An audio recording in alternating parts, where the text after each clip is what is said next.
Capítulo 7. A fines de 1967, Julio César Urien estaba terminando el Colegio Nacional de San Isidro y ya tenía elegida la carrera de las armas.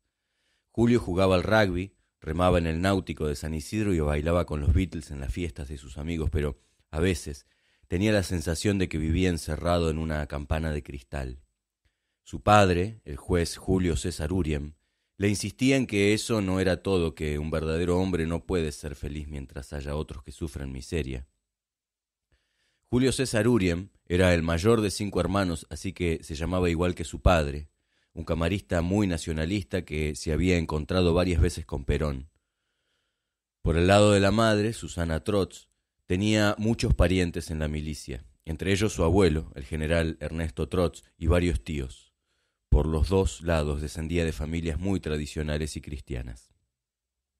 En algún momento Julio pensó en hacerse cura y misionero, pero finalmente se decidió por la milicia. Suponía que las Fuerzas Armadas también podían jugar un papel en la construcción de un país más justo, y además lo fascinaba la imagen y los mitos de la carrera militar. Julio no pudo ir al ejército. Su hermano Facundo, un año menor que él, había ingresado al colegio militar a principios de ese año, porque se podía entrar con 4º año nacional y no les parecía muy bien ser compañeros de banco en las filas militares, así que se repartieron las armas, uno al agua y el otro a tierra. A punto de recibirse de bachiller, Julio cumplía con todos los requisitos. Además, su familia había logrado que lo presentara al almirante Pedro Navi, que pocos meses después reemplazaría a Benigno Varela en la comandancia de la Armada. Julio tenía 17 años y se sentó en la casa familiar de San Isidro a completar la planilla de la Armada. No había tenido enfermedades, tenía buena vista, buen oído, no padecía ninguna discapacidad física. Medía 1,85 m y gracias a su pasión por el rugby suponía que no le faltaba la cuota de disciplina, espíritu de equipo y actitud ofensiva necesarias para ser un hombre de mar y de armas tomar. Además nadaba y remaba desde chico. Todo estaba en orden, solo le faltaba contestar algunas preguntas sobre sus gustos personales, inclinaciones, datos casi anecdóticos. La planilla preguntaba qué políticos admiraba, con quiénes podía identificarse. Julio no dudó. Pensaba en un argentino que poco antes había muerto combatiendo en la Sierra Boliviana y en un chino que dirigía una revolución cultural en su país. Julio, no es conveniente que pongas al Che Guevara y a Mao Zedong, le aconsejó su padre, que ya tenía alguna experiencia personal y familiar sobre conflictos y armonías entre ideología y milicia. Los Urien tenían en su árbol genealógico al segundo jefe del primer regimiento de patricios, el de 1810. También tenían su propio mártir, porque eran descendientes de un oficial, José María Urien, que el unitario Bernardino Rivadavia había mandado fusilar en 1820 y pico. La familia tenía toda la prosapia que se podía tener en un país relativamente nuevo, y remontándose a episodios más cercanos, el propio camarista Urien había participado en la resistencia peronista, cerca de sectores militares peronistas como el CONASUB, la organización de suboficiales y el COR del general Iñiguez.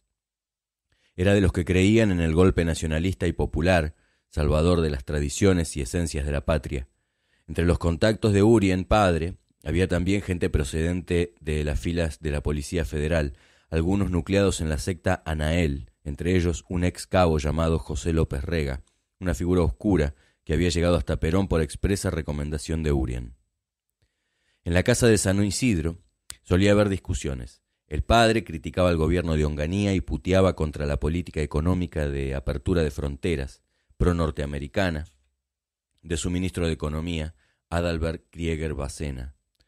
La madre, en cambio, solía defender a sus amigos y parientes. Julio, en general, seguía las opiniones de su padre. ¿Entendés, Julio? Mejor poné otros líderes políticos. Y el aspirante aceptó reemplazar al Che por el asesinado presidente norteamericano John Fitzgerald Kennedy. Pero lo pensó una vez más y decidió dejar al líder chino en su planilla. No tuvo problemas. La recomendación del almirante Navi pesó más y en marzo de 1968 Julio César Urien entró en el primer año de la Escuela Naval Militar. Diciembre de 1967. Fue una conmoción. En Ciudad del Cabo, el cardiocirujano sudafricano Christian Barnard dirigió una operación que en 5 horas de quirófano trasplantó a Louis Washkansky, 56 años, blanco, enfermo, incurable, el corazón de una chica de 25 años muerta en un accidente de tránsito. Era la primera vez que alguien conseguía injertar un corazón y mantener vivo al paciente. A las 30 horas de operado, Waskansky decía que se sentía mucho mejor que cuando tenía el suyo. El mundo seguía ansioso su supervivencia. A los 13 días se murió de una neumonía. Poco después, Barnard lo intentó de nuevo. En ese caso, la operación tenía un condimento especial. El cirujano implantó el corazón de un negro en el pecho de un hombre blanco. Ni el primer ministro, Vorster, ni los teóricos del apartheid pudieron explicar por qué dos hombres de distinto color tenían corazones compatibles. De acuerdo al Acta 55 de 1949, estaban prohibidos los casamientos interraciales porque el cruce de razas era perjudicial para la gente de color blanco. A causa del apartheid, el Estado sudafricano había perdido su banca en las Naciones Unidas. En cambio, el organismo había aceptado en carácter de observador al representante del Congreso Nacional Africano, cuyo presidente, Nelson Mandela, de 49 años, había sido condenado a prisión perpetua 4 años antes. Christian Barnard se transformó en miembro activo del jet set mundial. Al año siguiente dejó a su mujer y se casó con una chica de 22, un poco más joven que su hija mayor. Viajaba por el mundo dando charlas y entrevistas y de vez en cuando hacía otro trasplante. Sus pacientes solían morirse pronto.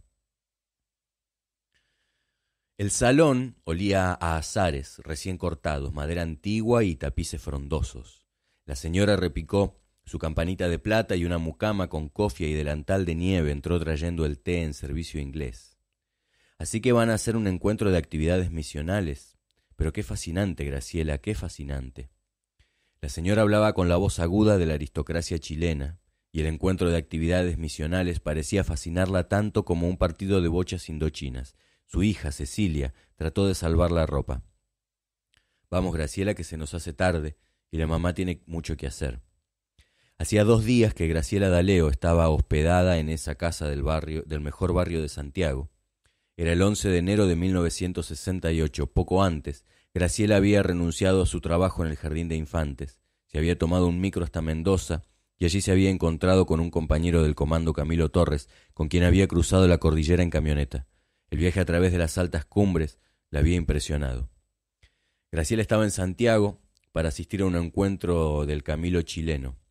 Era un gran honor que la hubieran elegido para representar a su grupo en esa reunión. Significaba que Juan García Elorrio, Casiana Ahumada, el Flaco y los demás estaban apreciando sus esfuerzos. El encuentro era clandestino y sobre todo tenía que cuidarse de que la madre de Cecilia no sospechara nada sobre las verdaderas razones de su estadía en su casa.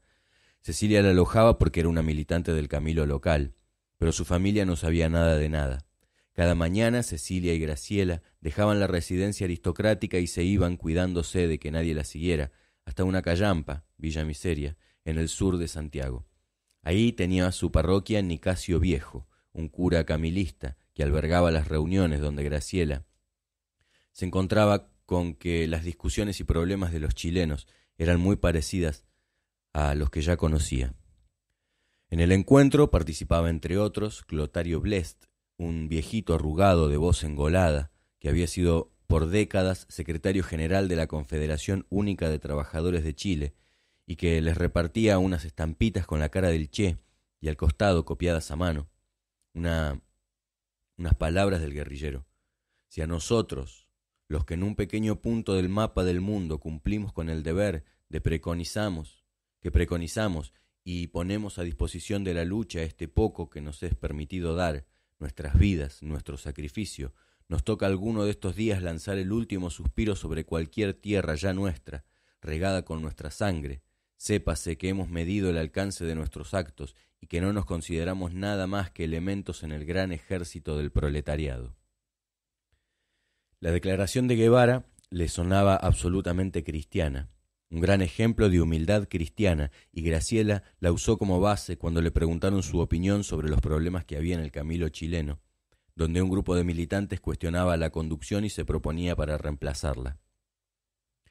Nosotros en la Argentina no tenemos dudas de que Juan es la conducción y nunca se nos ocurriría cuestionarlo como conducción. Pero sobre todo, compañeros, si el Che, nada menos que el Che, dice que él no era más que uno más en el ejército del proletariado. No entiendo cómo hay gente que quiere ser número uno, alzarse a la conducción. Eso es lo que no me cabe en la cabeza, compañeros. Yo estoy convencida de que se debe buscar la humildad del Señor antes que nada. La conducción es un peso que algunos tienen que soportar, pero buscarla, compañeros, eso sí que no lo entiendo. Después del encuentro, Graciela empezó el curso que le había servido como excusa para su viaje, cuando los de Camilo recibieron la invitación para participar en Santiago del Chile de un curso de alfabetización para adultos a cargo del pedagogo brasilero Paulo Freire, un gran especialista en la cuestión. No dudaron en mandar a sus dos maestritas posibles, Graciela y la gallega Mari. La idea era que se establecieran como maestras rurales en el Chaco santafesino, cerca de donde habían ido a misionar un par de años antes. En Tartagal, Graciela había conocido a una maestra que quería dejar su puesto y le había ofrecido reemplazarla. El flaco, Fernando, Mario, Gustavo y los demás seguían con la idea de tratar de establecer un foco de guerrilla rural en la zona. Las dos maestras bien instaladas en el lugar serían una cobertura ideal y les podrían servir como contacto con el exterior y base de operaciones. Cuando empezó el curso, Graciela se mudó a un colegio de monjas donde se alojaban las mujeres participantes, y ahí se encontró con la gallega. El colegio también era lujoso, había un lago con lotos, una glorieta exuberante y una pileta enorme donde las monjas se bañaban cubiertas por largas túnicas blancas. Entre los hombres que también llegaron de la Argentina estaba Roberto Cirilo Perdía, el abogado santafesino que habían conocido en Tartagal. El curso era intensivo y muy interesante, y además estaban las charlas y las salidas con los demás alumnos. Era fascinante estar ahí, entre chilenos, españoles, bolivianos, preparándose para llevar adelante la tarea que habían elegido. Una noche, al grupo de los argentinos le pareció que ya empezaban a extrañar a la patria, y se fueron a comer y bailar tangos a una parrilla del centro. Era la primera vez que Graciela salía del país, y la acechaba la nostalgia. 2 semanas después, Graciela y Mari cruzaron otra vez la cordillera. El flaco y otro militante del Camilo estaban de gira por el interior y les habían mandado decir que las esperaran en San Juan. Antes de que llegaran, Mari había estado haciéndole chistes sobre el reencuentro. Graciela estaba más que ilusionada y su amiga le decía que el flaco iba a llegar y ni siquiera iba a saber quién era esa chica, Graciela, que lo esperaba ahí. «Hola, ¿qué tal?», fue todo el saludo del flaco Jorge a su novia, después de un mes de separación y tantos kilómetros viajados. Graciela no sabía qué estaba pasando y se arrastraba por los rincones. Mari le pedía disculpas y le decía que ella no tenía ni idea, que de verdad había pensado que estaba haciendo un chiste, que ya se arreglaría. Pero el viaje de vuelta en el Citroën de José Luis fue una tortura. Calor, silencio y nervios. Los kilómetros se hacían interminables. Además, ni él ni el flaco tenían registro. Cerca de la entrada de Buenos Aires pararon en una estación de servicio y el flaco aprovechó para llamar por teléfono a un compañero. Cuando volvió al coche sonreía feliz. «Dice Pedro que los vietnamitas están por tomar Qué San. Parece que la ofensiva del Tet es un éxito, que si siguen así los echan a los yanquis este año». Y empezó a explicarles la astucia de los vietnamitas al aprovechar el Tet, el año nuevo lunar, para lanzar su ofensiva. No es solo que aprovechen el descuido de esos días de fiesta. El día del año nuevo lunar es el momento más importante del culto a sus ancestros. Por eso, empezar la ofensiva ese día es entregarse a su destino con todo el apoyo de sus antepasados.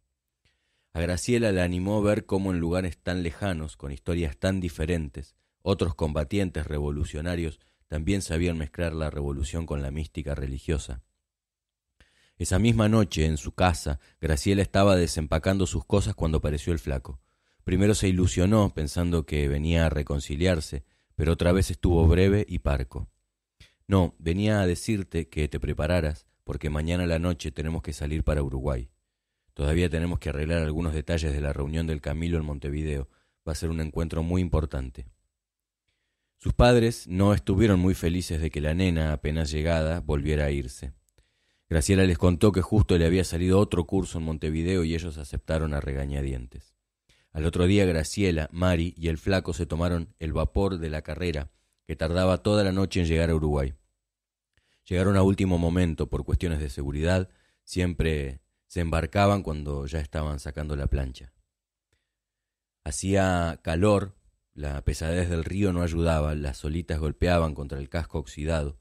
Bajo la luna el flaco le explicaba que no sabía qué le había pasado, por qué había dejado de extrañarla, pero que ahora sabía que la seguía queriendo.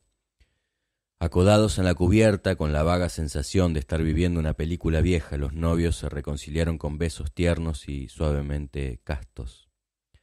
«Documentos, por favor». Graciela y Mari presentaron sus cédulas de identidad y sus permisos de viaje. Siendo menores de 21, sus padres las tenían que autorizar para salir del país. Un par de meses atrás, la madre del flaco, enrabietada porque su hijo se le escapaba de las manos, le había sacado su permiso.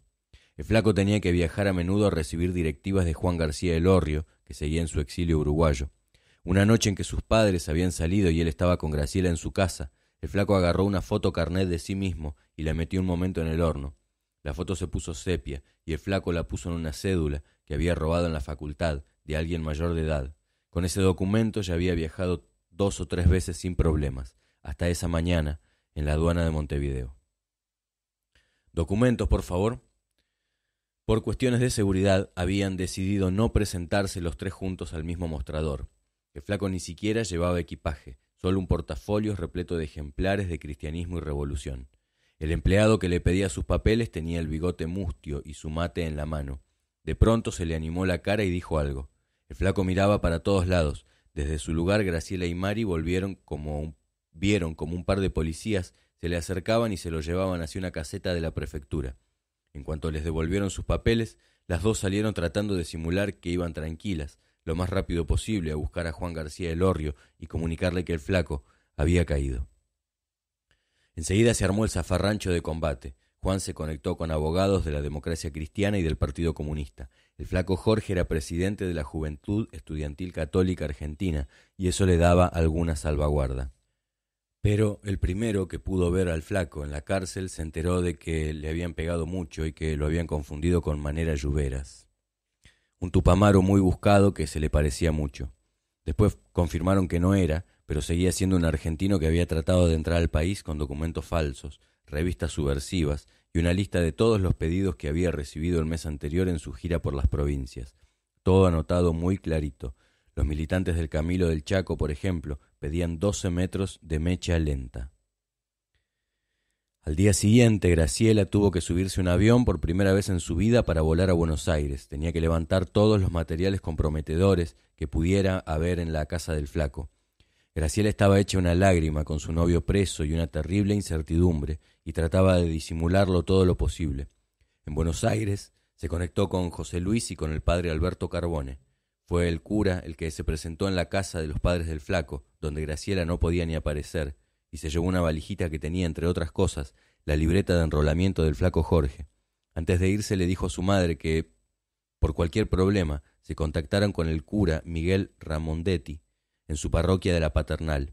Pocos días después, un funcionario oficial la llamó desde Montevideo, diciéndole que necesitaba la libreta de enrolamiento, que la libertad de su hijo dependía de eso. La buscaron por todas partes y, por supuesto, no la encontraron. Entonces un hermano de la señora, un comodoro, fue a la parroquia de Ramondetti a exigirle que se la diera. El cura no sabía nada del asunto. El comodoro, fuera de sí, le partió una silla en la cabeza. Febrero de 1968. En esos días, uno de los grupos de teatro más representativos era el llamado Clan Stivel, por el nombre de su director David Stivel.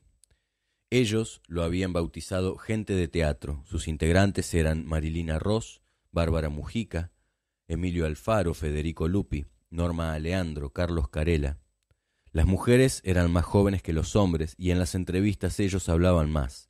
En primera plana, por ejemplo, Stivel decía que yo siempre he escuchado que los actores no hacen política, que simplemente representan, y creo que ese es el sinónimo más evidente de la castración.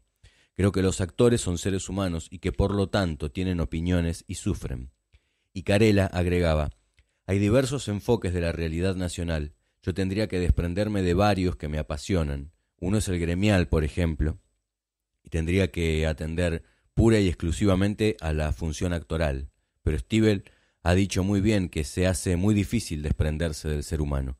Indudablemente no tengo como salida más que la de contemplar una realidad nacional total. Pienso que tendría que pedirle al país como actor que no se destruyeran más alas, que todas las salas municipales del interior sean sacadas de las manos de la cinematografía y devueltas a su origen teatral, que salas como el Municipal General San Martín sean obligatoriamente manejadas por gente de teatro. Cada vez que pienso en todas estas cosas, pienso que sí, si a mí me ocurre un accidente en la Ruta 2, no sé para nadie ayudarme y es probable que tenga que ir a parar a un hospital sin elementos imprescindibles, realmente imprescindibles. Pero creo que todo esto que estoy pidiendo para el teatro es totalmente prescindible para mí como ser humano, es decir, hasta tanto una realidad nacional permita que el público que venga a ver teatro esté en condiciones de vivir algo más que decentemente, yo no pido absolutamente nada para el teatro. El clan Stiebel se hizo famoso en la televisión con el ciclo Cosa Juzgada, una serie de unitarios que emitía Tele 11 y consistía en dramatizaciones de casos judiciales escritas por Marta Mercader y Juan Carlos Gené. Pero no dejó de hacer teatro en salas. El teatro nos atormenta deliciosamente y nos hace felices con dolor, dijo en esos días uno de ellos. 4 de los integrantes del clan estaban casados entre sí, y todos compartían una psicoterapia de grupo, además de ser de sus psicoanálisis individuales. En la revista Panorama, Federico Lupi decía que su actitud no era vanguardista. Esa palabra solo sirve para crear confusiones. Muchas obras de hoy supuestamente vanguardistas son retaguardia en relación a otras escritas hace un siglo o más. El Instituto Di Tella, supuesto templo de la vanguardia, carece de objetivos y su única meta es el dilatentismo. Después Lupi habló de sus entusiasmos. Admiro las figuras de Helder Cámara y del cura guerrillero Camilo Torres, pero tengo dudas en cuanto a la autenticidad de los móviles que han llevado al vuelco social de la Iglesia en los últimos tiempos. Aceptan a los aparentemente heterodoxos como Teljair de Chardin, mientras sus propuestas no salen del plano idealista, pero cualquier cura de campaña o de ciudad que haga real tarea revolucionaria en medios obreros o campesinos es inmediatamente radiado o dado de baja. Viva la justicia social, dicen, mientras no destruya el poder de las clases ricas que crean justamente la injusticia social. Donde cayó Camilo nació una cruz, pero no de madera, sino de luz. Lo mataron cuando iba por su fusil. Camilo Torres muere para vivir. Daniel Biglietti se acompañaba con su guitarra y 300 militantes lo coreaban en el Paraninfo de la Universidad de Montevideo, en la apertura del encuentro del Comando Camilo Torres, con la presencia de su jefe, Juan García Elorrio, y la madre del cura colombiano presidiendo la sesión. Y cuando ellos bajaron por su fusil, descubrieron que el pueblo tiene 100.000 fusiles listos a combatir. La señora de Torres era una bogotana de buena familia, pelo blanco y ojos bien celestes, muy aguerrida. A menudo se le caía alguna lágrima y las dejaba rodar por las mejillas con la cabeza alzada, como quien las desprecia. En esos días se las arregló para ir a visitar a la cárcel al flaco Jorge y le dejó un retrato de su hijo pegado en una madera, a modo de estampita. Mientras tanto, el encuentro seguía con discusiones y entusiasmo. Pero Graciela estaba desconcertada ante ciertas cuestiones. Poco antes, un ex seminarista militante del Camilo había pasado un par de semanas en un campamento de la Unión de Trabajadores Azucareros de Artigas, de donde venía Raúl Sendic, el jefe Tupamaro, y se había enamorado de una peluda, una cañera. El asunto sacó chispas. Los uruguayos se empezaron a quejar de que venían los argentinos a sacarles las mujeres, y los argentinos le hicieron un cuestionamiento serio a su compañero, que cómo se atrevía a hacer una cosa así, que le había faltado el respeto a una militante, a una compañera. A todo esto el ex seminarista no le había tocado un pelo.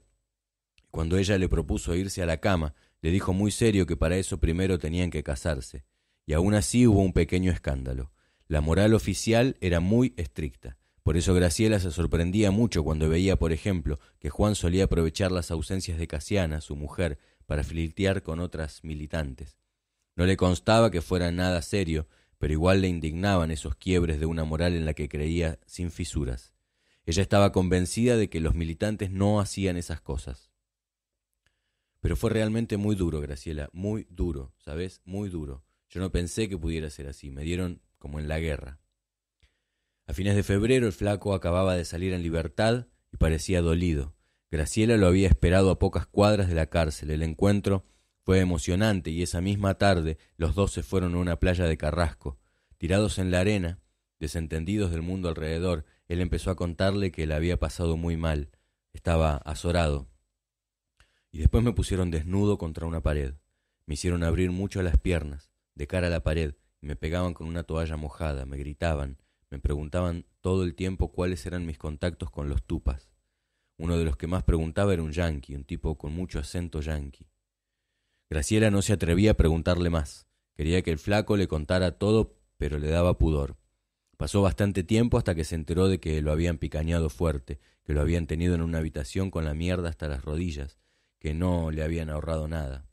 Tiempo después el flaco creyó reconocer en los diarios al americano. Era Dan Mitrione, un agente de la CIA que los tupamaros secuestraron y mataron al año siguiente.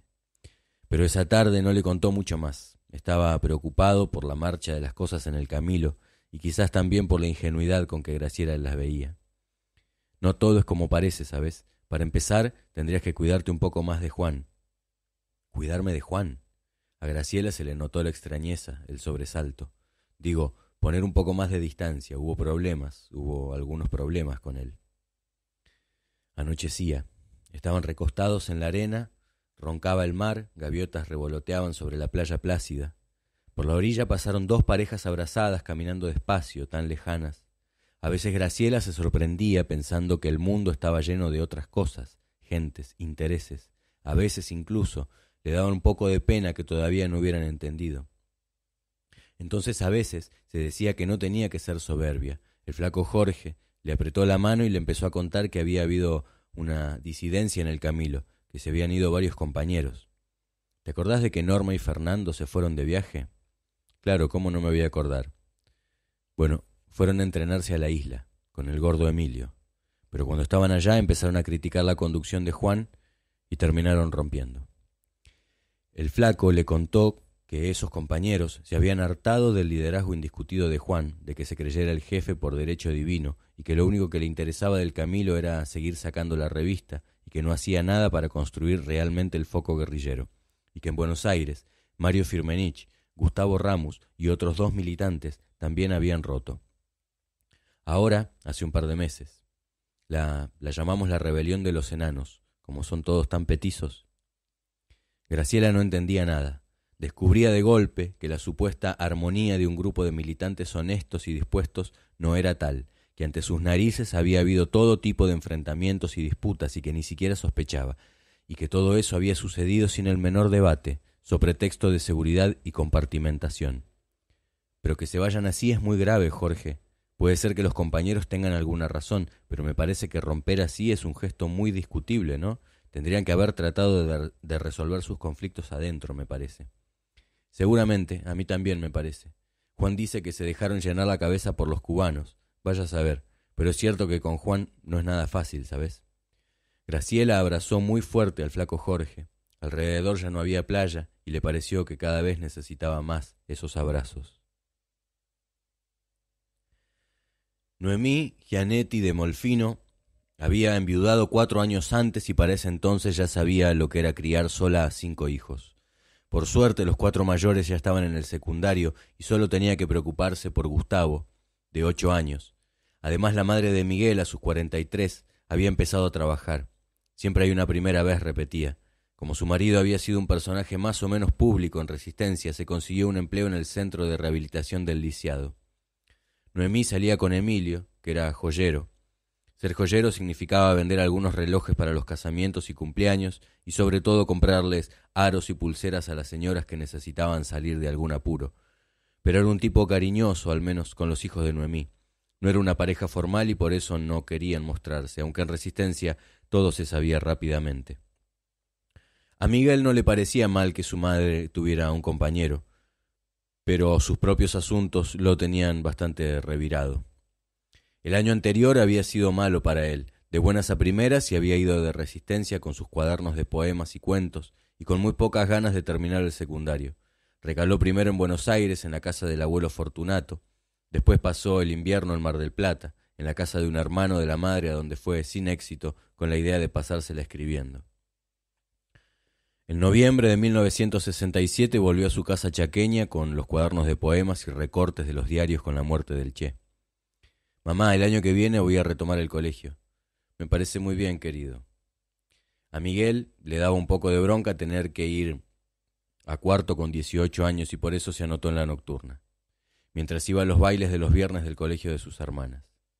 En ese ambiente se hizo varios amigos y se interesó por uno de los profesores, el cura Rubén Drí, que se definía como un cristiano revolucionario. Él lo invitó a una charla que dio Juan García Elorrio, el director de Cristianismo y Revolución. Miguel se entusiasmó y se compró varios números atrasados. Al tiempo, Drí lo llevó a Villa Itatí, a tomar mate con los pobres y dar una mano. No era mucho lo que hacían, levantaban una pared, cavaban alguna zanja, pero para él era la manera de descubrir la vida de los villeros, la otra cara de la ciudad. Una tarde de sábado, mientras amasaba los fideos, Noemí encaró a su hijo mayor. Miguel, no me parece que te metas en política. Dedícate a escribir, terminá los estudios, mirá lo que les pasó a tu padre por la política. Mamá, esto es muy distinto, yo no ando con políticos, vamos con la gente, esto no es por los votos ni por los cargos. Cada vez traes más libros, los folletos esos del Che, traes todos los panfletos que encontrás. Mirá, yo quiero militar por los pobres, como hizo el Che. Noemí se resignó. Si Miguel iba a seguir en eso, prefería que las charlas se hicieran en su casa, así que el living se llenaba de amigos de Miguel, y de a poco también sus hijas empezaron a hablar de socialismo y a pedir prestados discos con canciones de protesta. Ella les preparaba unos sándwiches y les servía té o Nesquik. Algunas veces, si no la miraban mal, se quedaba escuchándolos.